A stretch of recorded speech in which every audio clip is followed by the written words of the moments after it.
Hello बच्चों, इस video में बेटा हम सेकंड एमसीक्यू देखेंगे। Okay, yes, second MCQ.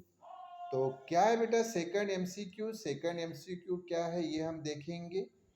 Okay, तो सेकंड एमसीक्यू है बेटा कि व्हेन ए ट्यूनिंग फोर्क तो आपको मालूम है।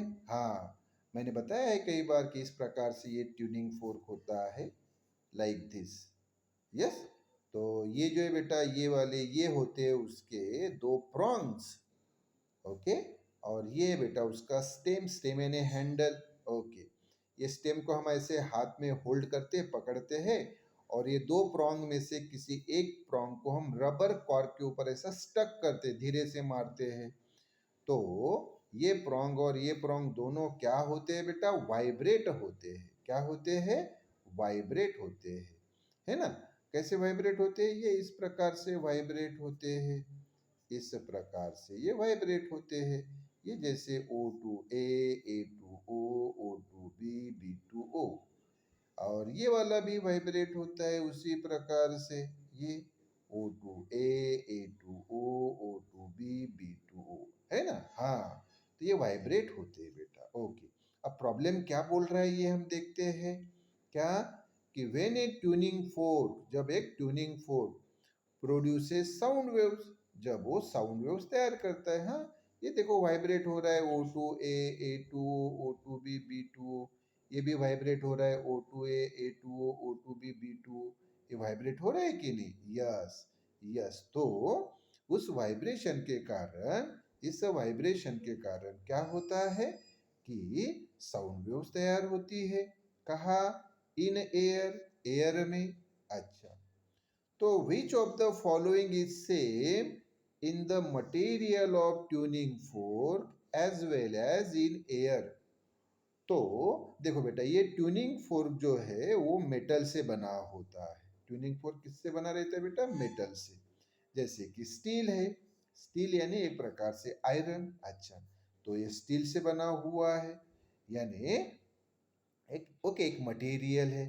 तो पहले वाइब्रेशंस मुझे बताओ बेटा कहाँ तैयार हुए? तो आप बोलेंगे सर इस ट्यूनिंग फोर्क में, यानी इस मटेरियल में।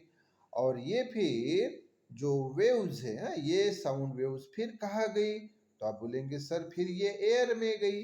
एयर में डिस्ट्रीब्यूट हुई कि नहीं? सही बात है। मतलब मुझे बताओ कि ये जो साउंड वेव्स है, ये जो बेटा साउंड वेव्स है, ये कहाँ से कहाँ ट्रेवल हुई? तो आप बोलेंगे कि सर ये इस मटेरियल से एयर में सर ट्रेवल हुई। बरोबर। तो पहले इस मटेरियल में तैयार हुई और यहाँ से एयर में पास हुई।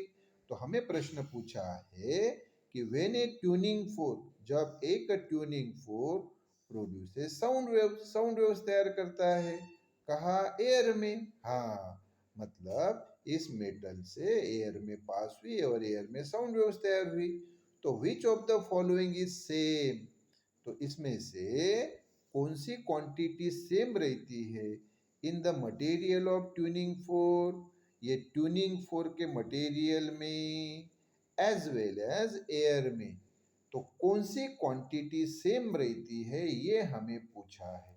और हमें ऑप्शन में बेटा पहले वेवलेंथ दी है, फिर फ्रीक्वेंसी दी है, फिर वेलोसिटी दी है और फिर एम्पलीट्यूड दी है। तो एक बात बेटा बहुत अच्छी तरह से दिमाग में फिट करो, और वो बात ये है कि जब बेटा वेव्स, अब यहाँ पे कौन सी वेव है? तो आप बोलेंगे सर साउंड वेव है। बिल्कुल सही बात है, साउंड वेव यानी लॉन्जिट्यूडनल वेव।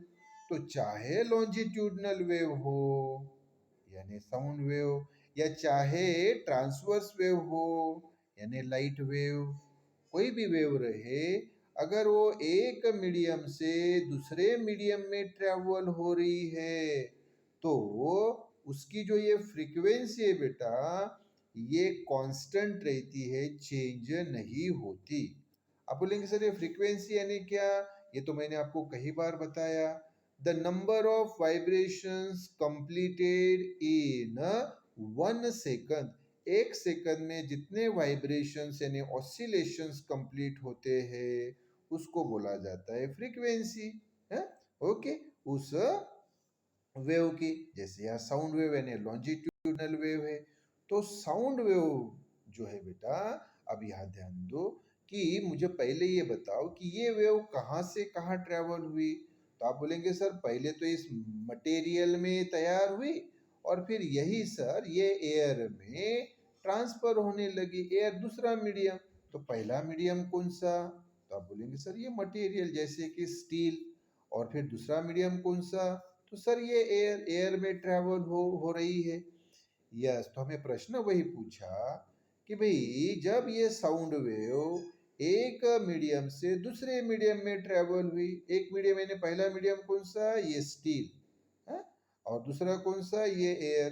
तो ये साउंड वेव इस मटेरियल से एयर में गई, तो मटेरियल ये पहला मीडियम और एयर ये दूसरे मीडियम। तो दोनों मीडियम में कौन सी क्वांटिटी ये चेंज नहीं होती, यानी सेम रहती है। सेम रहना यानी नहीं बदलना, चेंज नहीं होना।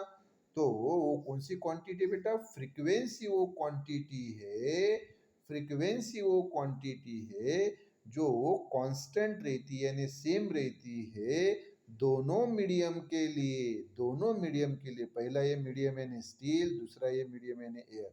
और बाकी सभी इसमें सभी क्वांटिटीज में चेंज आता है बेटा, यानी वेवलेंथ चेंज होगी, वेलोसिटी चेंज होगी, एम्पलीट्यूड भी चेंज होगी। जब वो साउंड वेव एक मीडियम से दूसरे मीडियम में जाएगी तो बाकी सारी बातें चेंज होगी, वेवलेंथ चेंज होगी, वेलोसिटी चेंज होगी, एम्पलीट्यूड चेंज होगी। सिर्फ क्या चेंज नहीं होगी बेटा? फ्रीक्वेंसी चेंज नहीं होगी, फ्रीक्वेंसी चेंज नहीं होगी, फ्रीक्वेंसी कांस्टेंट रहती है बेटा।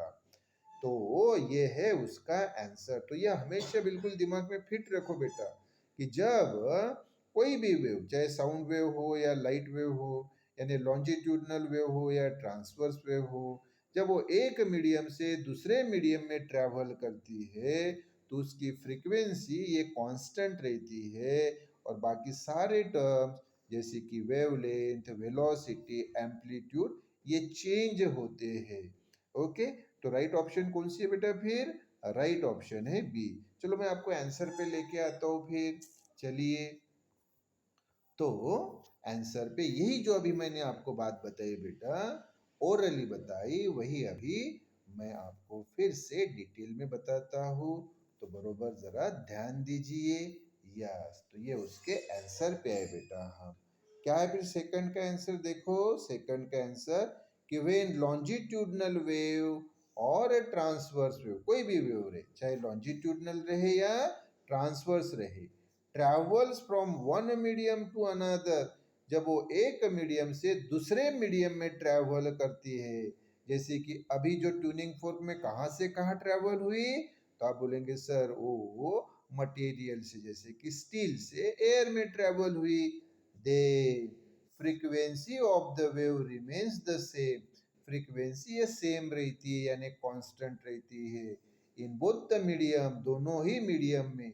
एंड ऑल अदर टर्म्स, बाकी सारे terms such as velocity, wavelength, amplitude etcetera change, ये चेंज होते हैं।